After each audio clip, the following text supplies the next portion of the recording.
The following episode may contain inappropriate material. Listener discretion is advised.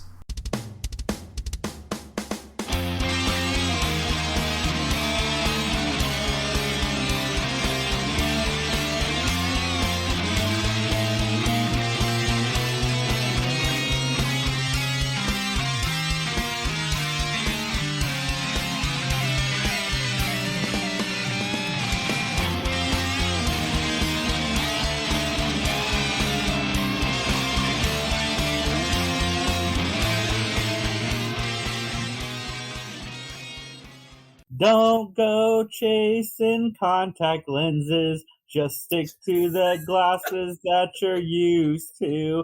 'Cause if you're gonna wear them, you'll be accused of murder. And there's no getting away. There's no getting away. Welcome to Mattalk. It is Jason. I am joined by John, and we are ready to rock it. Today was a good episode. Spoiler alert. I am ready to chat with you, John. I'm going to be honest. I have to disagree with you. I'm letting the cat out of the bag. This was a terrible episode because as I tuned in and I saw the title, that it was going to be called The Body, I anticipated something to do with former Minnesota governor and WWE standout Jesse the Body Ventura, and there's no Jesse the Body Ventura. It's false advertising. You're a dork. Yes, as everybody knows, I am a wrestling dork. I mean, right now, let's just be honest. I'm sitting here in a wrestling T-shirt, so that should not be surprised that you know that I'm a dork.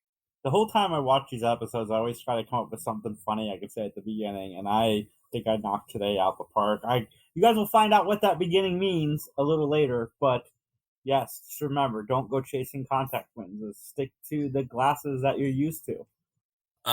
As a person that wears glasses, Jason, do you wear contacts? No, I look weird. Really? You tried contact lenses and go, nah, this isn't for me. Yeah, like, is this what you're used to seeing?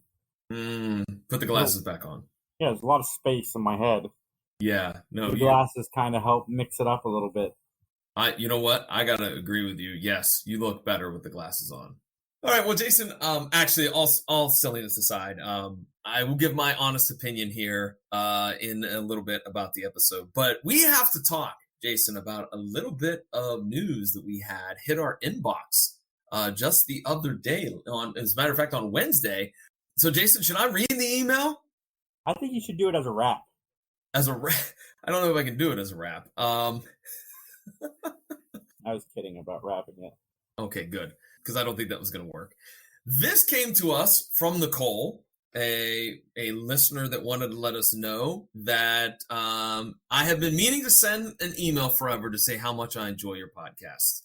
Only reason I remembered was to say I love the Wu-Tang idea for shirts. If that is a way to support the podcast, I would love a shirt. Thanks for making such a great podcast. It keeps me company on road trips. I always save them for the late night drives as I stay awake from all of the laughing. I like the recaps and all the tangents you guys make. Thanks, guys, Nicole. Nicole, thank you very much for emailing us and letting us know how much you appreciate the show. And you know what? We've talked about it. That for those that don't know, I made a joke last episode in which, since it always seems to be that Ben Matlock wants his $100,000 most times, not every single time, but most times, we make the joke, much like the Wu-Tang Clan, the cash rules everything around me. We changed that up a little bit because cash rules everything around Matlock on most occasions. We thought about making shirts for that. So actually, Nicole, we may actually pursue that idea. What do you think, Jason?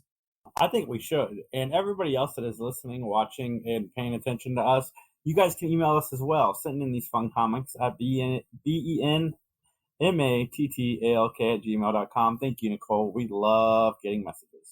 We do. I was so excited too when I opened up the email because you forwarded it to me, and I'm like, "What?" Just please keep interacting with us, letting us know what you think, and we're very happy to bring this project to you guys. And so with that, Nicole, you want a season 1 copy of Matlock? Email me and we'll get it taken care of. There we go. We got a prize. Jeez, I forgot about that contest. That was weeks ago. Jeez. Well, see, that's what happens, folks. You participate. You let us know how you like the show. You might want a prize. How about that? There's a little Yeah, we motivation. love giving away stuff. We certainly do. All right, then, Jason, shall we get on into it? Shall we get to our opening statements? The name of the episode is, of course, The Body, as we joked about at the beginning of the show. The original air date is January 5th, 1988. And, Jason, we have 3 guest stars. And 2 of them have a connection that I really want to hear your 2 cents worth. But we'll get into that in a minute. The first guest star that we really want to highlight is the man that's going to play the role of Robert Bell. His name is Philip R. Allen. You may know him as Captain Esteban on Star Trek III, which is The Search for Spock. Or you may know him as Elliot Ness in the movie Lady in Red. And you may even know him as the character Roy Turner in the television series The Bad News Bears. There was a television series of that? Can I be honest? I'm glad you said that because I also said the same thing this morning while researching our guest stars. I'm like, I didn't even know there was a television. Yeah, from like 78 to 81, apparently. Oh, darn it, John, why'd you have to tell me that? I love those movies, even the bad ones. Like, I watched them all recently, and, I mean, the first one is obviously the best one. It's got Walter Matthau in it, but I even like the other 2 sequels and the remake with Billy Bob. So that now that I know that there's more Bad News Bears out in the world, does it have any of the original cast members in it? Did you do any of that extra research? You know what? I didn't go down that rabbit hole because I've seen the original one and I'm like, it's okay. And I was actually going to ask you if you were a big fan of the Bad News Bears. So, question answered already. I love those movies. It's got Jack Warden in it and Corey Feldman. That's a young Corey Feldman. Holy crap. Or as Mike Lang used to say, well, scratch my back with a hacksaw. I did not know that Corey Feldman was in that. Catherine Hicks. That name sounds so familiar. I'm in, man. I freaking love Jack Warden from Problem Child fame. Yep. Mm-hmm. All right, the next person that we're going to talk about is Rosalind Allen. No relation, I believe, to Philip R. Allen, by the way. She plays the character of Linda Michaels. She was probably best known for playing the role of Ms. Lawson in a series called Murder One and then a spin-off series called Murder One, Diary of a Serial Killer. But she also played Dr. Wendy Smith on Sequest 2032. And she also played the role of Barb Nouveau in the famously awesome television show Beyond Belief, Fact or Fiction. I love that show. I watch that show every 3 or 4 years, all the way through again. I gotta wait until I forget which ones are true and which ones are fake. You know what? It's very popular over the last couple of years because a lot of people love the meme of Jonathan Frakes, and they've used the opening sequence too in a lot of gifs and whatnot. So I was curious if you were a fan of Fact or Fiction. If you guys are playing the Matlock drinking game or Mattalk drinking game, I'm going to bring up Saudi Arabia again. When I was in Saudi Arabia, I went up to Jonathan Frakes. One of the questions I asked him was, any chance they'll bring back Beyond Belief, Fact or Fiction? And he said, I would do that job in a heartbeat. He's like, it was 3 days of recording for him. He'd just go in and do the intros and outros, and then he was pretty much done. And he got a paycheck for that. Yeah. Awesome. Oh my God. Dude. That's a great show. Great show. All right. Well, I'm learning a lot today. I'm learning a lot. And if anybody's curious about the Bad News Bears TV show, I just checked. It is on YouTube. I'm going to watch it as soon as I'm done with the show. All right. Well, let's talk about our final guest star. And I know I'm going to catch some flack for this. J. Kenneth Campbell is our final guest star. He plays the role of Jack Berlin. Matlockers, you probably know J. Kenneth Campbell because he returns in season 8 and 9 playing Federal Agent Ed Wingate. And that character is really, really obnoxious. I know that we kind of talk about some of the future characters being obnoxious, but he's pretty bad. He is probably best known for a couple of roles, such as Ross in the movie Stop or My Mom Will Shoot. Did you ever see that one? I did. It's funny because there's so Schwarzenegger and Stallone, they have this fake rivalry. And Schwarzenegger was on one of the late night shows talking about Stop or My Mom Will Shoot. He's like, he got the script, said it was awful. and he didn't want to do anything about it. And then, but he had heard that Stallone had also been offered the part. So he called Stallone and told him how interested he was in doing it. He thought it was a great script. And Stallone signed on before reading the script because he thought Arnold wanted to make it, which means that it was going to be good. And it was a joke that Arnold played because now he's in that crappy movie. Even though Arnold went on to make Junior. So, they both have stains. Indeed. They both have bad decisions there in their career. But J. Kenneth Campbell was also playing the role of Officer Hoffman in multiple episodes of Beyond Belief, Fact or Fiction. Nice. You got a double dose today, Jason. A double dose. Again, I love this show. It's on everywhere for free. It's on like Tubi. Is it on Tubi? I'm going to have to check that out. I think it's on Pluto. I think it's on Hulu too. Nice. All right. With that, then, Jason, are you willing to give an opinion? Your opinion and only your opinion, so help you? Let's testify! That's right. Let's testify. Here's the plot of the episode. Ben and Michelle stay at a health spa while investigating the murder of an aerobics instructor. Our opening scene is some sultry aerobics. I was a kid in the 80s, so I didn't go to any aerobics studio, but I don't think that's how it goes. The way that they shot this looked more stripper-esque than aerobics, I think. I don't know. Jason, you have any 2 cents worth on this? I think she is a beautiful lady. I need a time machine so I can go back and live in the 80s, because I just find women from the 80s super attractive. That's 2 back-to-back episodes where you mentioned a time machine. Is there something you want to tell us? I just wish I had one, John. Oh, okay.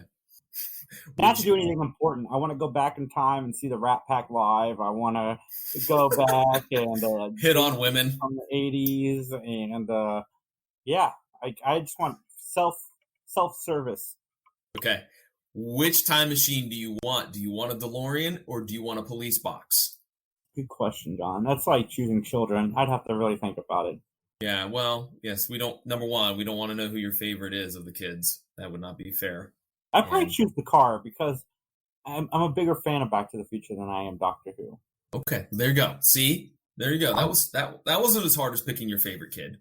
I will say this, aerobics very big in the 80s, as many people know. I think there was a lot of shows that featured some type of tie-in to aerobics.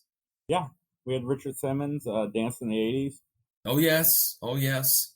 Well, during the class, a fight breaks out. I bet that's something you would not expect in an aerobics class, but Mrs. Stewart is going to take on Christy Huntley. They tussle a little bit, and then obviously Mrs. Stewart is hustled out of the studio, and some of the staff are questioning her about, hey, what's going on? And that's when she reveals that, number one, she enrolled at this health spa under a fake name. And number two, that she is married to Mr. Stewart, a man who is having an affair with Christy Huntley. So Mrs. Stewart says that she is going to be leaving in the morning. And this is where I made a note. At first, I was a little bit unsure what type of health club this is. But Jason, it is one where you are going to have an extended stay, where you are going to check in, you have a room, there's activities provided. It's not kind of like just a health spa where, hey, it's 4:30, I'm done work, I'm going to go work out for a little bit, maybe an hour or so, and go home. Yeah, and they mow the grass and feed it to you later. Yeah. Wait a minute. I'm going to jump ahead for a minute. Okay, I'm going to jump ahead in my notes. This was the one thing that I remarked about. This doesn't seem like a health club or health spa. It seems like a cult. One of us. Because everybody's dressed the same. The food is being served to you, and everybody gets the same food. And this is my other thing. They mentioned in the episode that it's $2,500 a week to go to this place. I don't know about the listeners out there, but if I'm shelling out $2,500 a week to go to a health club, I want options. I want to go, okay, I don't want this for lunch. I want something else for lunch. There's got to be healthy alternative. Like, I don't want this grass that you just mowed. I want, like, can I get like can I get chicken breast with some rice instead? Like, I want options. If I'm paying that much money, I don't want you telling me what to do. I'm going to do what I want. I want a juicy steak with some French fries and a huge thing of buttermilk. But not reindeer milk. Now, buttermilk is gross. My grandfather used to drink that by the carton. It was Buttermilk? gross. Oh my god, yeah, man. I don't understand. I think he put salt in it too. Oh, oh my God. He also had like 17 heart attacks, so I'm sorry to hear that. it's all right. He had one of those punch cards. You know, every 8 were free. Every 8th heart attack was free. Well, he should have come to this fantastic health spa, which I believe the name was Pinewood. So he should have checked in at the Pinewood, man. Mm-hmm. Heart attacks are not funny. Don't take me too seriously, people. Anyways, so Mrs. Stewart goes back to her room, and man, oh man, Jason, I love the gigantic television remote that she had to hold with 2 freaking hands. I mean, that, my friends, that is a remote control. I need to get one of those for my grandma. She loses her remote all the time. Get one that's like connected to the TV, you know, by the wire. Mm-hmm. Good. Do they make those? I don't know if they still make them. Somebody's got to. I'm sure they're on Amazon. Yeah. And the most interesting thing about this whole scene is that she could get text messages on her television. Jason, being a kid that was like, you know, lower middle class, we didn't have all the modern technology and conveniences growing up. As a matter of fact, 1988, I still didn't even have cable TV. But have you ever heard of this or seen of this before? I don't remember. That's the most honest answer I can give you. I don't remember. I mean, I would say that, you know, Matlock does seem to keep things pretty straight and narrow when it comes to, you know, technology and things in the real world. So I guess it existed.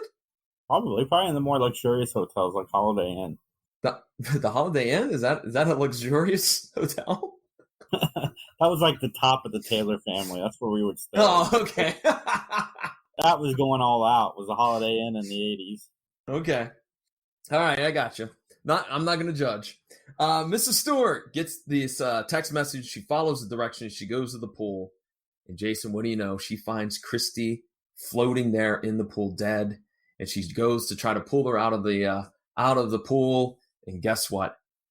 Mrs. Stewart's discovered with the dead body in her arms by the fitness instructor, Vince.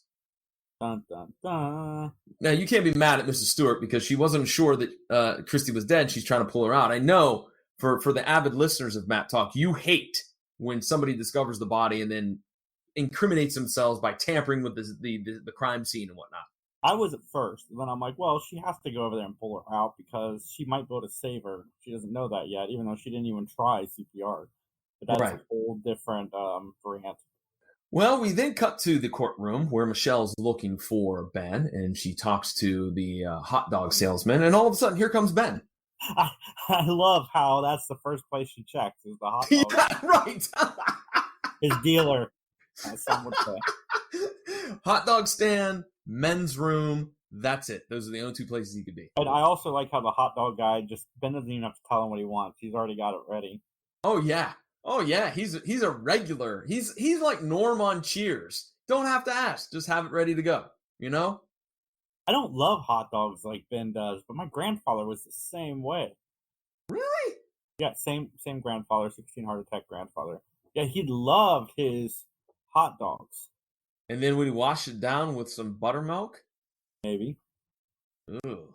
Probably. And his carton of cigarettes a day. Okay. Anyways. I love my grandfather. But he doesn't sound like it. He did not take care of himself, man. Well, you know what? Sometimes, you know, people get that way and they get stubborn, man. You know, as the years go by, they don't want to change, man. Speaking of somebody that doesn't want to change is Ben Matlock, because he's winded from walking up 2 flights of stairs. And no matter what Michelle tries to do to convince him, nah, he's not hearing it. He's just like, he's just gonna eat another hot dog, man.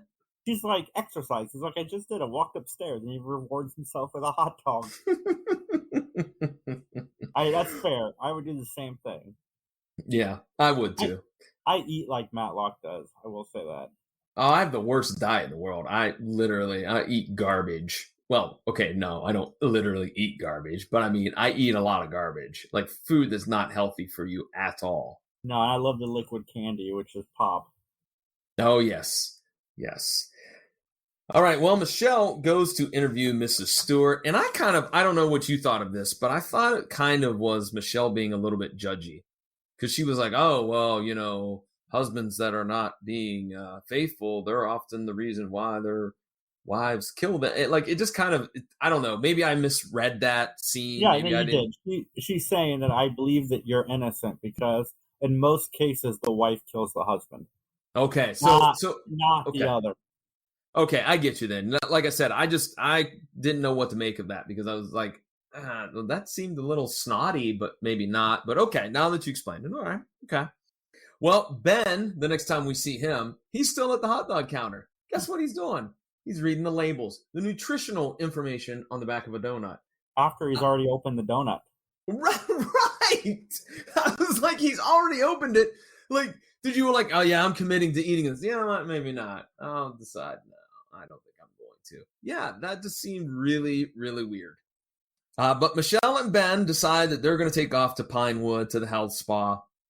And so we get a scene where they arrive at the spa. Ben is going to go talk to Jack Berlin, the guy that runs the place. Michelle chats up Linda, and there's an explanation about how the text message works. You can put in a text message and then send it to another room. And as long as you're on channel 58, you can read that message. Now, Christy's message apparently is not on the printouts that Linda printed out for the police. The message is gone. It's erased somehow. Weird that just that one is missing. Let's talk about Jack Berlin for a minute. He's got some sweet 80s eyeglasses, does he not? Oh, he does.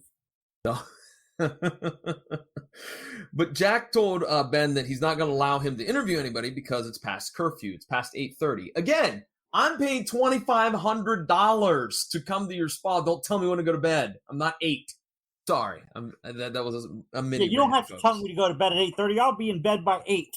I'm not gonna lie, I would have went to bed last night at 8. I was beat from this week, man. I'm not gonna lie. I would have went to bed at it, so I shouldn't really poke fun. So Ben and Michelle are gonna get a hotel, but this kind of becomes a little bit predictable as Jack offers to keep them there. They could just stay there. And then the most bizarre set of scenes in this episode happens. I don't know. You could tell me what you thought, Jason. In Ben's room, while he's asleep, someone comes in, opens the closet, steals his suit. John, in every cult, you have to have an outfit. Yeah, well, that's true. Absolutely. Ben wakes up super mad, and he's like, where are you taking my suit? And the young kid is like, oh, sir, I'm taking it to get dry cleaned. Like, what the heck? Nobody wears their own clothes here. No. But I did get a chuckle out of the fact that Ben was issued, as all the men were issued, your like stereotypical The Sopranos Guido velour tracksuit that everybody had to wear. I thought that was pretty funny. Yes, John's Italian, so he can say that. That's right. Anyways, thanks for the disclaimer. As if you couldn't tell, Orlando. That's pretty much an Italian last name.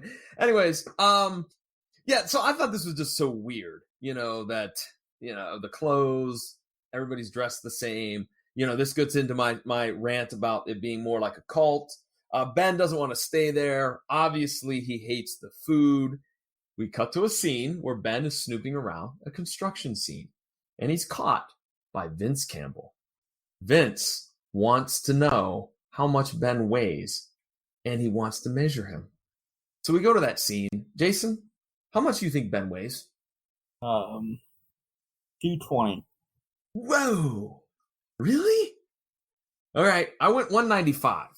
That's about what I weigh. So Ben looks like he weighs more than me. But see, I went from age and height. I was like, I think like 195 would put him a little bit overweight. Vince seems to be quite a judgy jerk, and he tells Ben that Christine was a little bit of a gold digger. Don't want no gold diggers. No, you don't. No, you don't. And this is where I would normally rant and rave that EPMD's version of gold digger much better than the Jamie Foxx and is that Kanye's version of gold digger. Let's just argue they're both fine. No, Eric and Parrish, they are much better with Gold Making Digger. ducats. That's right. That's right, because you got to chill. All right. Anyways, here's the one thing I stated. So while Ben, is questioning Vince is measuring his neck. Do you think it's smart to like tick off the guy who's got like a tape measure around your neck that could easily probably yank back and kind of give you a little bit of a choke? No, but this is going to be a theme of this episode. It's like everybody that works the spa, they're rude. They are absolutely. Again, for $2,500, I would be complaining a lot about this. Okay, Vince repeats that he saw Mrs. Stewart standing over Christine at the pool. And then we cut to Michelle, who's out for a jog with all the other cult members. Okay, how does Michelle know all about like what herbs to eat when in the wilderness? This seems to be a very random skill set that she has all of a sudden. I mean, I guess Tyler can pick locks, as we know, and he's pretty good at, assuming a new identity. I guess this is her superpower, I guess. Maybe she's a health freak. You know what? Let's talk about this because it's mentioned in the episode. Well, she gets on quite a few times this season about his eating. Yeah, and it's here where she chats up Robert Bell, and Robert Bell makes a very good point. She doesn't look like she needs to be there. So, I don't know. I just thought that this was kind of just a little bit of just out of left field, that she knows all about what to eat and all this other stuff. That's why she doesn't have to be there. She knows how to eat. Well, I guess you're right. Yep, she mows her grass too and eats it. This is before chemicals, folks. It was fine. Just put a little ranch dressing on there. I know, it just ruins the whole health effect of salad to add ranch dressing, but yes. Yeah. So Robert says he went to Christie's room that night because guess what? Robert Bell has been kind of fooling around a little bit with Christie as well, and he heard some arguing going on, and it's two ladies. And so Robert also states that Linda was the one that told him about the death of Christie. So Ben wanders into a kitchen and attempts to steal food. He's caught by Jack. First of all, what a bunch of hypocrites. Why do you have great food in the kitchen, staff, but yet the people who are paying you, again, $2,500 has to eat grass clippings? Just do what I say, not what I do. Anyways, Ben wonders about an earlier run-in with Vince. So that where he was at the construction site and then Vince found him and made him, get on the scale and whatnot. And he's just wondering, why is a fitness guy in that area? Like, why? He's not a construction worker and whatnot.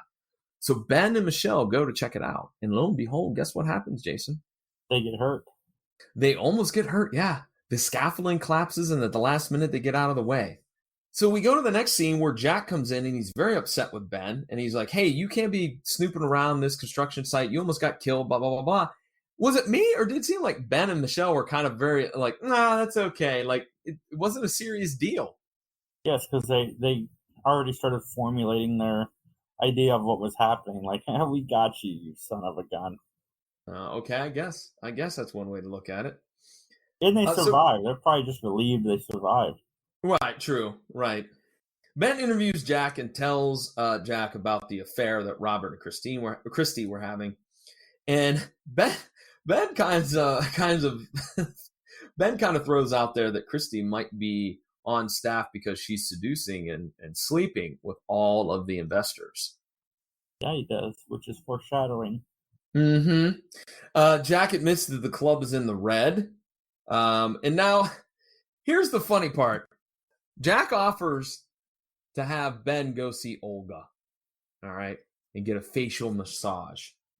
And when we finally meet Olga, was Olga the person you thought you were going to see in that scene? No. I mean, she was a very pretty lady, very young lady. I thought we were going to get some 70-year-old woman from Uzbekistan or something with a name like Olga, No, I thought we were going to get Sloth from the Goonies with a wig.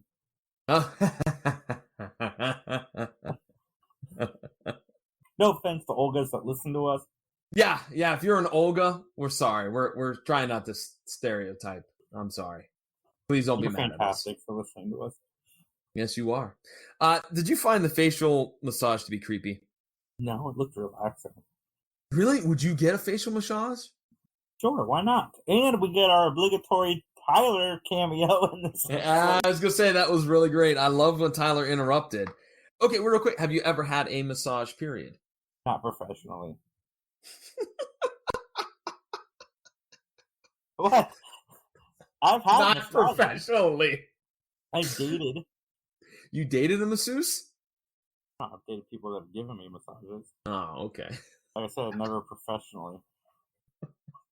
Okay, I've had one in my life. It was actually very relaxing. I enjoyed it. Oh, I bet it was. Did you go down Livingston Avenue? No, it wasn't one of those shady joints on Livingston Avenue, okay? Jeez. And only people in Columbus know that reference anyways. The fine folks of Louisiana and California that are listening to us going, what the hell? Anyways, folks, it's kind of a shady part of town. We'll just leave it at that. No. It was in Upper Arlington, if you must know. Oh, wow. The opposite of a shady neighborhood. Oh. Yeah. Ben is super relaxed, even though Tyler tells him that Mr. Stewart has an alibi because he was on the plane. He was in the air. And then Tyler is asked to go find out how many investors are having an affair or having relations, if you will, with Christy. And that's the last we're going to see of Tyler. I'm sad by that. I'm serious. Obligatory cameo, because that's all he's had the last 5 episodes. Is cameo. Yeah. Now, Michelle talks again to Linda, and Michelle drops information about, hey, I heard there was an argument. Linda claims that she didn't kill Christy, but she doesn't have a very strong alibi. She was home by herself. Vince is at poolside, and then he kind of snakes his way through a couple of hallways to get to the construction site, where Michelle follows him, and Michelle finds Mrs. Mitchell on a couch with Vince in a very compromising position. So it's revealed that Vince and Christine have this little scam where in the new wing, where there's plenty of completely furnished rooms, he'll take some of the ladies and entertain them, if you catch what I'm saying. If we had copyright release, this is where we would play David Lee Roth's Just a Gigolo Everywhere I Go. See, you're not the only one that can sing on this episode. I'm throwing dollar bills in my mind at you, John. Just make it rain. So, Christy, wanted to know wanted to get in on this scam a little bit because she was going to tell Jack because Jack didn't know about this. And then Ben comes in and Ben wants to know why these rooms are not being used because they're totally finished. So we jump to a scene in the kitchen where Ben is interviewing Robert, and Robert gives the final clue that Jack was wearing his glasses when he left their meeting to go to the kitchen for just a few moments. Then we cut to the courtroom. Jack is on the stand, and Ben again asks him, why are the new rooms not in use? And Jack has an excuse, but Ben's not hearing it. He said, those rooms are all set to go. And Jack admits that they're having money issues and that they can't afford to open the rooms, which I'm no businessman, but that seemed like a complete malarkey of an answer. You know what I mean? Yeah, it's a BS answer because if you open the rooms, you get more money. Yeah, exactly. You're paying taxes on that land. Yep, exactly. Absolutely.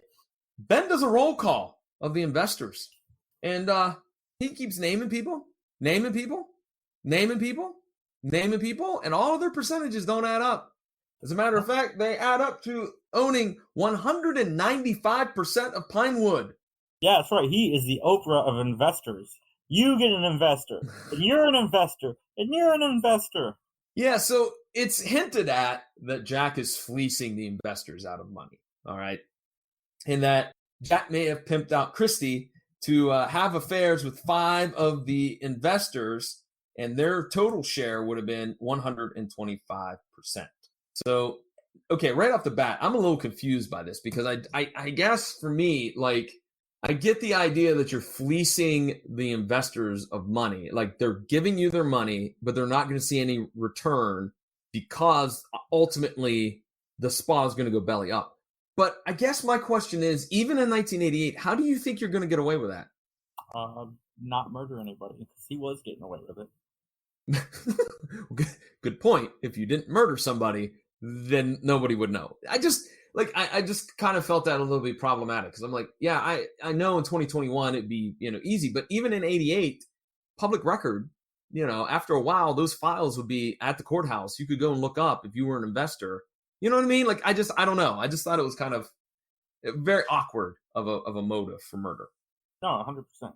It's pointed out that Jack never wore glasses pre-murder, which I'm trying to think, like the whole episode we saw him with glasses, so that also was a little bit unclear. Not at the beginning. He didn't have glasses on in the beginning. Oh, in that first scene, he didn't? I think so. They were talking to Mrs. Stewart? Oh, you know what? I think you're right. I think you're absolutely right. Yeah, okay. All right. My bad. Could we get that stricken from the record, please, Your Honor? It seems to me that the timeline of the events of the murder seems somewhat impossible. It's much like our last episode, right? 10 minutes to leave a particular place to go kill somebody and come back on stage. Well, this is going to be something similar. Literally, they say minutes. He's been gone minutes from the meeting to go to the kitchen to get a salad. But it's proposed that while he's in the kitchen, he goes over, he kills Christy, drowns her in the pool, gets wet, goes back to his particular his particular room, changes clothes, presses the message button, reads the message, goes back to the kitchen, and that all takes a matter of a couple of minutes. He's fast. He better be NFL running back fast, like run a 440 in like 12 seconds or something, man, because that's not possible. Maybe he is Barry Allen. Barry Allen. And I know there's people at home going, John, that's not even a right time frame for 440. I know, I don't know. I'm just saying he's really fast. NFL running backs are supposed to be fast. Jason took my Flash reference, so what can I say? And I knew he was. I knew you were going to say the Flash. Anyways, Jack sent the text message from his television, and Ben has the mystery printout. So, as I said, he kind of did all of this stuff in a matter of minutes, but it is the fact that he lost a contact lens that would put the nail in his coffin, so to speak, because the contact lens fell out at poolside. It was later discovered, and it matches the prescription of one Jack Berlin, and that would lead us to Mrs. Stewart being found not guilty. My question to you is, do you think Ben really found that contact lens? Or was it Matlock bluff?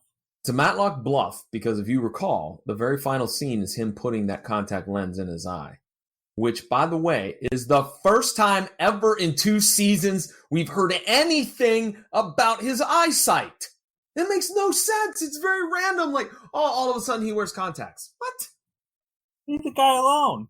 We don't need to know he wears contacts. That's personal between him and his optometrist. That's a violation of HIPAA. Right. That's right. I hated this ending. I really did. I know I'm spoiling a few things here for the end of the podcast, but I did not dig that. I was like, So I did wish that they had stayed in the other place and done the reveal there. I think it would have been a nice change of pace outside of the courtroom. Oh yeah, I agree with you. Yeah, where if they would have did the big reveal at the spa, that would have been cool. Yeah, definitely. Like what Monk does. Yeah. Just has the big reveal at the end inside the spa.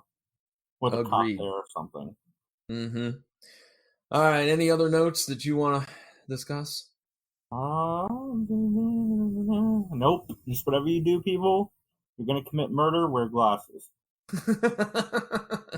All right, with that, ladies and gentlemen, let's get into our closing statements. This is the part of the podcast where Jason and I rate this episode. We rate it based on a gavel system. 5 gavels for a really great episode, 1 gavel for a lousy episode. Not only will we give this rating, but we will justify why we are giving this rating. Jason, would you like to go first? I would. And my initial response was give this episode a 5 out of 5. However, I have, so the spa, if I ever stayed at that spa, I'd probably give it -1 stars. So I'm giving this episode 1 less star. It is a 4 out of 5. Mainly for the ending. This hurts to say. I'm not missing Tyler in these last few episodes. Michelle and Ben's chemistry is really good. It holds up to the point where, yes, you wish Tyler was there, but you don't feel him missing like you would in maybe the first season. Well, I gave it 3 gavels. I felt, I didn't like the ending. Again, as you pointed out, I thought that the contact lens thing was dumb. I really didn't like how they portrayed the spa. Like, I felt, again, that's not realistic. It seems kind of more, as I joked, like a cult than anything else. I did like that there was some decent comedy, with Ben getting the facial massage and then Tyler interrupting and the ridiculous velour sweatsuit that Ben had to wear. I thought that was good. I thought that the crime was somewhat interesting. I mean, so we got this like gigolo ring that's going on between Christy, Linda, and Vince. So I thought that was kind of an interesting, it's kind of side crime. It's not the main crime, obviously. The death of Christy is, but I thought that was something unique. That was something a little different. Yeah, I didn't hate this episode, but I didn't love it either. So that's why I went with 3 gavels, right kind of in the middle there. So, but nonetheless, there we come to another close of Mattalk. So Jason, let's remind folks where they can get in touch with us, just like Nicole did. And Nicole, once again, thank you for reaching out and letting us know how much you enjoy this show. It really means a lot to us. So Jason, let them know where they can reach us. Yes, please reach out to us. It'd be nice that I could check the Matlock email and get the same response that I got when I read the other Nicole. So everybody, please drop me an email. I love opening the email and getting that quick, overwhelming excitement to see that we have an email from somebody that's not spam. So again, thank you so much, Nicole. But you can email us at benmattalk@gmail.com. Ben Mattalk. Hey, wait a minute. Time out. How much spam we get in that folder? It's mainly SiriusXM trying to get us to sign up because I used it for a free trial of SiriusXM. I have only paid for 1 year of SiriusXM in the last 15. Wait a minute. I think you just admitted to a crime, dude. You're defrauding. Why? You're defrauding SiriusXM Radio. It's not my fault. I have 475 emails. 437 of them are for SiriusXM Radio. Yeah, and 436 children. So what? I have a Kira Taylor signed up for SiriusXM. There's no Kira in your family. So? They don't know that. Okay, real quick. Remember Columbia House CD Club where you could get like 10 CDs for a penny or whatnot? Oh yeah, John. I was in like 1,200 of those. I was gonna say my buddy signed his dog up. So there was his dog's name was Logan, so he just slapped Logan and his last name on a form, and they opened an account under him. So yeah. Yeah, my grandfather, my grandmother, my aunt, my uncle, me. I was in the club like 12 times over personally. Okay, I never was in any of the. I never signed. I swear to God, I never signed up for any of those. I just was like, I'll buy my CDs at the store. I was in a VHS club. The only thing I had was I had a subscription to various different Marvel comics back when they did that. Every month you would get, your issue in the mail. And any other subscriptions that I'm trying to think of. Oh, I had a subscription to WWF Magazine for a while, obviously. And how long does it take young John to come to the decision to get a subscription? Because I could see you like just pouring over it for weeks. Like, should I do this? It's going to cost this much money. I make this much. I don't know. I don't think it took very long because I was young and naive and impulsive. So I probably just went ahead and I probably just went ahead and signed up because, hey man, I need my G.I. Joe comic book right to my door. I don't want to have to go to Super X Drugs, And by the way, that's a drugstore for those that don't know. Super X Drugs, it was a drugstore. And go to the spinner rack and get my issue of G.I. Joe. Spontaneous to you must mean like it took you a weekend to decide instead of a week. Probably did. I'm meticulous. What can I say? I have many faults. One of those is being a little bit over analytic, if you will. All right, enough about me. Let me tell these fine folks where they can find us on social media. Facebook, just look for @Mattalk Podcast. On Twitter, @Mattalk_podcast. And as Jason said, drop us a line. Let us know what you think. Let's talk about our own personal podcasting projects. Jason, what's going on with the Three Geeks podcast? So much is going on with the Three Geeks podcast. One thing we forgot to say to you guys is I hope everyone has a safe Thanksgiving and a fun Thanksgiving. Remember, Thanksgiving is not for politics. Enjoy your family. Have a good time. Eat the turkey. Stay away from the cranberry sauce. And if you guys are looking for some wines to taste during the holiday season, John and I did an interview over on Three Geeks podcast for Lorimar Winery and Vineyards.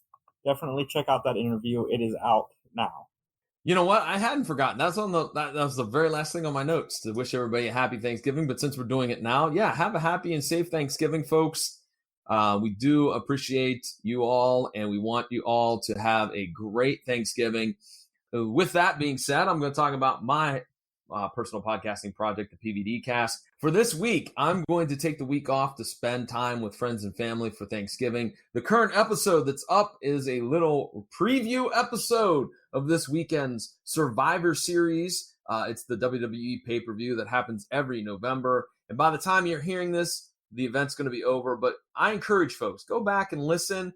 Myself and my guests, the pro wrestling pundits, DJ Joey Blaze and Ringside Rand, we sit down, we make some predictions, and I think it's always fun to see what predictions we got right, what predictions we got wrong. So if you're a wrestling fan, check that out.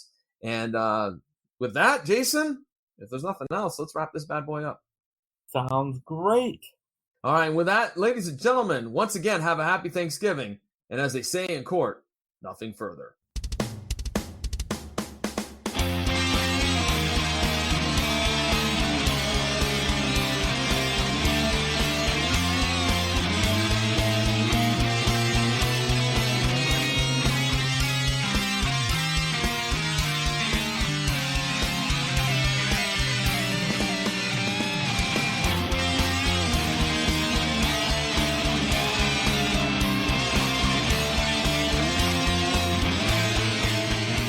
The following has been a joint production of the Three Geeks Podcast and John Orlando Enterprises, LLC. Copyright 2021.